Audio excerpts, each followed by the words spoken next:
Assalamualaikum warahmatullahi wabarakatuh.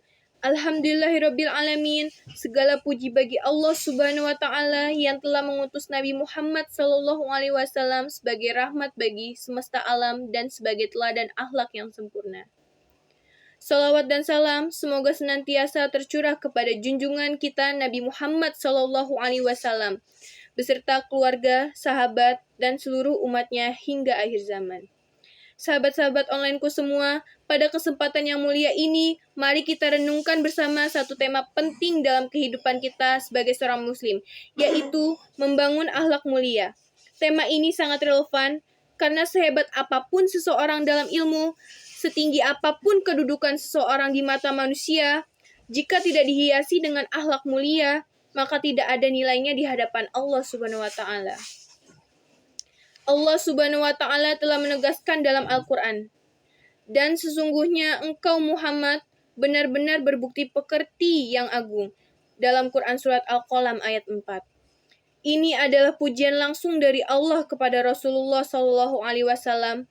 Maka jelas bahwa akhlak merupakan tolak ukur utama dalam Islam. Mengapa akhlak mulia begitu penting? Yang pertama, karena akhlak adalah buah dari iman. Nabi sallallahu alaihi wasallam bersabda, "Orang mukmin yang paling sempurna imannya adalah yang paling baik akhlaknya." Hadis riwayat Tirmizi. Artinya, kesempurnaan iman seseorang tidak cukup hanya dengan banyaknya ibadah atau hafalan, tetapi diukur dari seberapa baik perilakunya terhadap sesama makhluk Allah. Yang kedua, akhlak yang baik adalah faktor utama yang menyebabkan Islam diterima oleh banyak orang.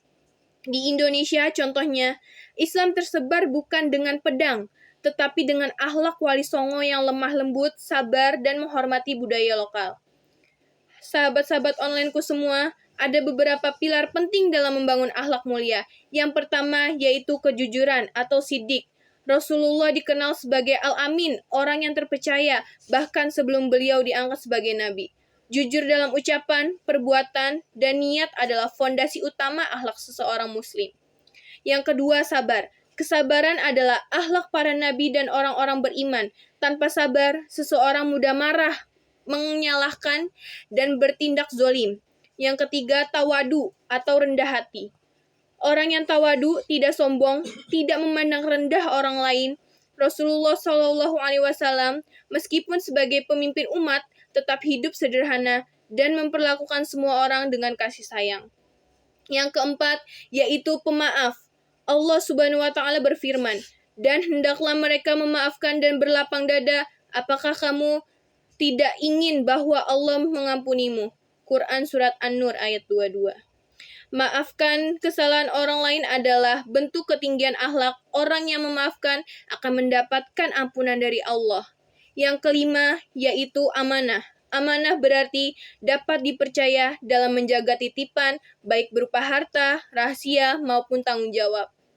Jika orang tidak amanah, masyarakat akan rusak, keadilan runtuh, dan kepercayaan hilang. Sahabat-sahabat onlineku semua, marilah kita mulai membangun akhlak mulia dari lingkungan terkecil, dalam keluarga, tempat kerja, sekolah, dan masyarakat. Perbaiki tutur kata kita, jaga emosi kita, dan perlakukan orang lain sebagaimana kita ingin diperlakukan. Jangan hanya sibuk mencari ilmu dan mengejar prestasi duniawi, tapi kosong dari akhlak. Ilmu tanpa akhlak adalah bencana. Jabatan tanpa akhlak adalah kehancuran. Kekuatan tanpa akhlak adalah kezoliman. Semoga kita semua diberikan taufik dan hidayah oleh Allah Subhanahu wa taala untuk terus memperbaiki akhlak kita. Karena tidak ada yang lebih berat di timbangan amal nanti kecuali akhlak yang mulia. Sesungguhnya, orang yang paling aku cintai dan paling dekat tempat duduknya denganku di hari kiamat adalah yang paling baik akhlaknya. Hadis riwayat Tirmizi.